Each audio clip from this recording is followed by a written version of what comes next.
ভাই, রাজনীতি যে কি এইটা আপনার আমার মতো সাধারণ মানুষের মাথায় ঢুকবে না ভাই।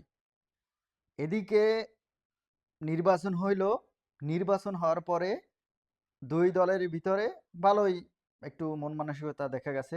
অর্থাৎ দুই দলটা বুঝাতে চাচ্ছি যে বিএনপি জোট এবং জামাতের যে জোট।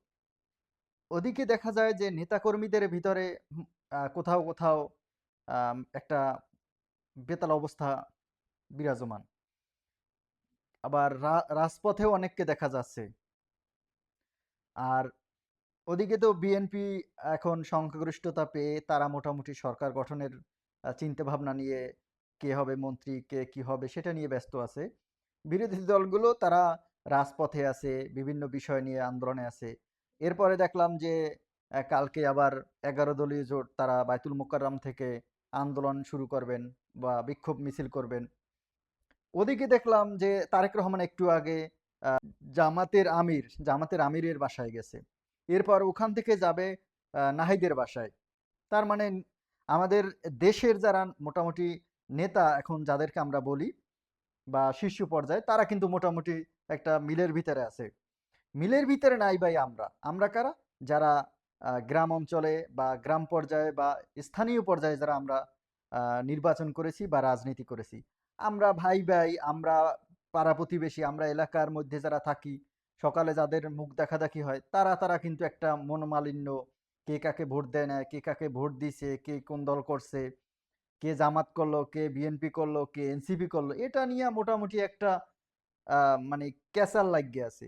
তবে বেশ কিছু এলাকা আছে যারা এই ভিতরে নাই, যাদের ভিতর সৌহার্দ্য বজায় আছে। যেমন আমি বলতে পারি আমাদের পিরোজপুরের ভিতরে অন্তত ভালো একটা পরিবেশ বজায় আছে। দু একটা ঘটনা হয়তো হয়েছে, এটা ব্যতিক্রম। কিন্তু এই যে আমরা পাবলিক যারা আছি, আমরা যারা স্থানীয় পর্যায়ে রাজনীতি করি, আমরা কিন্তু এই জিনিসটা বুঝি না। এইটা হচ্ছে রাজনীতির খেলা রে ভাই। রাজনীতি এমন একটা জিনিস, দেখেন আমাদের যারা শীর্ষ পর্যায়ে নেতারা আছে তারা কিন্তু মোটামুটি দেশ চালানোর জন্য সরকারি দল, বিরোধী দল হওয়ার জন্য বা যৌথভাবে বা ঐক্যবদ্ধভাবে কিভাবে দেশ পরিচালনা করা যায় তারা কিন্তু সেটা নিয়ে ব্যস্ত আছে। আর আমরা আছি কে কোন দল করছে, কে ভোট দিছে, কে দেয় নাই, কে কোন দলে ছিল, এইগুলো নিয়ে আরে ভাই পড়ে আছি। ভাই, এইগুলো থেকে বের হতে হবে। এইগুলা থেকে বের হয়ে নেতাদের ফলো করতে হবে। আমরা তো নির্বাচনের সময় বা অন্যান্য সময় বলি আমার নেতা অমুক, আমার নেতা অমুক। কিন্তু সেই নেতাদের ফলো করতে হবে। নেতারা কখনো মারামারি দেয়? তা তো নিশ্চয়ই দেয় না। নেতারা কখনো আপনার যে সরাসরি আক্রমণ বা কখনো নির্দেশ দেয় যে অমুকে ধরো, অমুকে মারো, এগুলো তো বলে না ভাই। তাহলে আমরা তো ওইটা ফলো করব। আমরা যখন বলি আমি অমুকের সৈনিক, অমুক আমার নেতা, তখন আমরা তাদের কথাগুলো শুনতে মানে তাদের কথাগুলো আমরা মানতে চাই না। বাট তাদের ব্যবহার করে বা তাদের নাম বলে আমরা কিন্তু আমাদের নিজেদের ভিতরে নিজেরা একটা কেওয়াজ সৃষ্টি করে ফেলি। সুতরাং আমরা যদি নেতাকে মানতে চাই, নেতাদের আদর্শ আমাদের মানতে হয়। নেতাদের আদর্শ কেমন? নেতারা কিন্তু কখনো সরাসরি মারামারি করে না। তাহলে আমরা কেন করি?